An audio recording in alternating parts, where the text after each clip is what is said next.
चलिए आगे बढ़ते हैं। प्रधानमंत्री नरेंद्र मोदी आज बीजेपी मुख्यालय जाएंगे। इस दौरान पीएम चुनाव तैयारियों में लगे कार्यकर्ताओं से चाय पर चर्चा करेंगे। 2014 और 2019 लोकसभा चुनाव के नतीजों के बाद भी पीएम मोदी ने बीजेपी कार्यकर्ताओं के साथ मुलाकात की थी। अब आज ये उनका तीसरे टेन्योर का तीसरा कार्यक्रम है।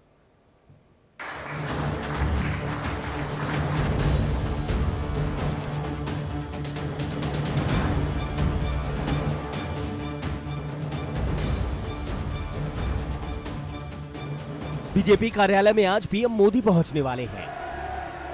पीएम मोदी वहां जाकर कार्यकर्ताओं से मुलाकात करेंगे। माना जा रहा है कि पीएम मोदी आज शाम 6 बजे पार्टी दफ्तर पहुंचेंगे। कार्यकर्ताओं से मुलाकात के साथ साथ पीएम मोदी उन्हें संबोधित भी करने वाले हैं।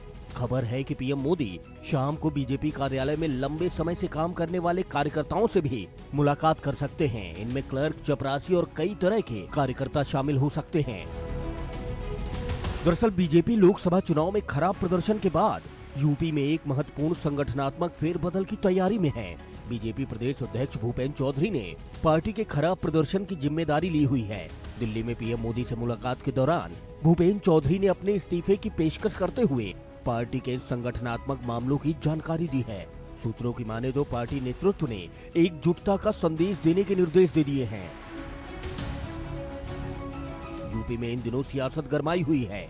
लोकसभा चुनाव के नतीजों के बाद से पार्टी में तमाम तरह के विरोधाभासी स्वर उठ रहे हैं। इसी गहमागहमी के बीच जुलाई के अंत में बीजेपी शासित राज्यों के मुख्यमंत्रियों की बैठक भी होने वाली है, जिसमें पीएम मोदी के साथ साथ रक्षा मंत्री राजनाथ सिंह, बीजेपी अध्यक्ष जेपी नड्डा और गृह मंत्री अमित शाह भी मौजूद रहेंगे। आपको बता दें, ये चर्चा लोकसभा चुनाव के नतीजों, सरकार और संगठन के बीच समन्वय पर केंद्रित होगी।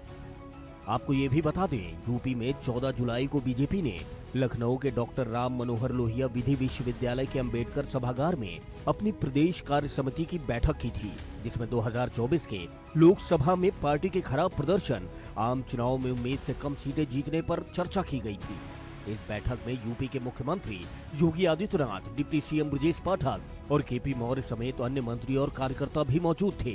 बैठक का मुख्य एजेंडा राजनीतिक प्रस्तावों को पारित करना तो था ही साथ पार्टी के लिए काम करते हुए दिवंगत हुए पार्टी कार्यकर्ताओं और पदाधिकारियों को श्रद्धांजलि देना भी था। आपको बता दें, यूपी बीजेपी के एक दिवसीय बैठक में राजनीतिक प्रस्तावों में 10 सीटों के लिए आगामी उपचुनाव, लोकसभा चुनाव की समीक्षा और भविष्य की रूपरेखा पर चर्चा भी शामिल थी। फिलहाल बीजेपी के मंथन का दौर जारी है और आने वाले समय में कई फेरबदल देखने को मिल सकते हैं। Bureau report, India daily.